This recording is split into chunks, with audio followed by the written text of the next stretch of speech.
ইগরখাল শিবনগর গ্রামের জিতেন বৈষ্ণব সংবাদ মাধ্যমের দ্বারস্থ হলেন। জিতেন বৈষ্ণব বলেন, তার গ্রামের 10 দিনের ভেতরে কয়েকটি চোর ধরা পড়েছে গুমরা পুলিশের হাতে। তাদের কাছ থেকে চুরির সামগ্রী পাওয়া যায়, কিন্তু পরবর্তীতে এই চুরির সঙ্গে জিতেন বৈষ্ণবকে জড়িত করে তার আত্মীয় স্বজনের কাছ থেকে অনেক ফোন এই চুরির সঙ্গে জড়িত থাকার কথা বলা হয়। এজন্য পুলিশ জিতেনের উপর সন্দেহ করে। জিতেন আরও বলেন যে তিনি একজন খেটে খাওয়া দিনমজুর, কাজের জন্য প্রায় বাইরে যেতে হয়, কিন্তু এই চুরির সঙ্গে তার কোনো সম্পর্ক নেই। এই চুরির একটি ভিডিও সামাজিক মাধ্যমে ভাইরাল হচ্ছে এবং জিতেনকে সেই চুরির সঙ্গে জড়িত করার চেষ্টা করা হচ্ছে। তাই তিনি প্রশাসনের নিকট অনুরোধ করেছেন যে তার নামে মিথ্যা প্রচার করা হচ্ছে, তার সঠিক তদন্ত করা হোক। বর্তমানে বন্যার জলে সব মানুষ আতঙ্কিত এবং তিনি ঘরে না থাকায় স্ত্রী এবং সন্তানরা অনেক সমস্যায় পড়তে হচ্ছে।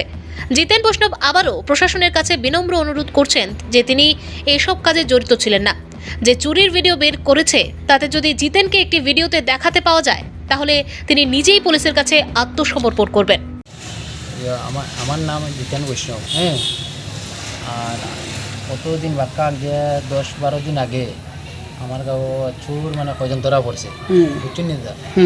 এখন এরপরে ধরা পড়ে আমার নাম কয় ওইদিকে সব। হ্যাঁ, এরা আমার নাম কয় মানে জিতেন বৈষ্ণব আমরা লগে সেই আছে।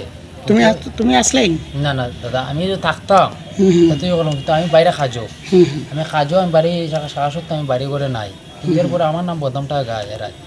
কিন্তু আমি জিনিস একটা আছে, এখন আইনের লগে তো আমি পারতাম না, আমি তো গরিব মানুষ, আমি আইনের কোনো ব্যবহার পারতাম না। এরা আইনের মানুষ, এরা যারা কথা কইব শুনবো, সুরের কথা শুনতে পারে। আজকে যদি পয়সা দিও সুরে শোনায়, এটা তো আমি নাই।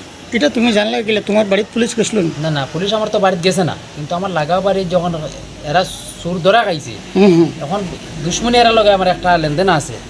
আমার যে লাগা পশি দুইজনী করে আছে, এর একটা দুশ্মনী আছে। এখন এই দুশ্মনী গতিকে যদি মিটাবে লাগে আমার নামটা হয়, তো আমি এখন দোষী দাদারা মানে আপনারা কইয়ার মানে স্যারেরা তো মানে হেরা তো আর চিনেন না, মুখ হেরার লগে দুশ্মনী নাকি তাই তো চিনে না। কিন্তু সেই ধরে আয়ের পরও আমি আমার বাড়ি ছেড়ে মই 1 মাস আগে আমি বাইরে খাজো। হ্যাঁ, বা 15 দিন মানে 1 মাস 15 দিন হইব। মানে এখন তুমি তারা এখন তোমার পুলিশে খুঁজাইছে নি? বা পুলিশে এখন শুনিয়ার আমার বুঝিন খুঁজায় মানে আমার খুঁজার স্যার দাদারা কই মানে আমার যে খুঁজার মানে এখন আমি বাইরে কাজ, যখন আমি কাজ করে দিতে বাইরে কইতাম না। আজকে আমি যদি শুরু করি, কত শো মানুষ আছে, তার সাথে গাঁও কোনো মানুষ কম নেই, কিন্তু আজকে আমি দুশ্মন নেই তার লগে, দুশ্মনের দিকে আমার নাম খালি হইতো নি। আচ্ছা আচ্ছা আচ্ছা, শোনো একটা কথা ক্ষতি করলাম। তারা যারা ধরিয়ে নিছে তারার কিটা মানে তারার প্রুফ আসলো নি? বিদ্যুৎ বলে আছে কত কি তারা ধরে নিছে, মানে তারা ভিডিও সিডিও বাইরে লিছে? তারা ভিডিও 2-3 বাইরে আছে। আজকে আমি যদি মানে এটা করতাম, তো আমার একটা ভিডিও তো ফাইলে আমার যে কোনো, তো আপনারা ফাইলে যে কোনো নিউজে ফাইলে আপনারা আমার মানে তুমি ওটা কইতে স্যার প্রশাসন যে আমি নির্দোষ, আমি নির্দোষ। তুমি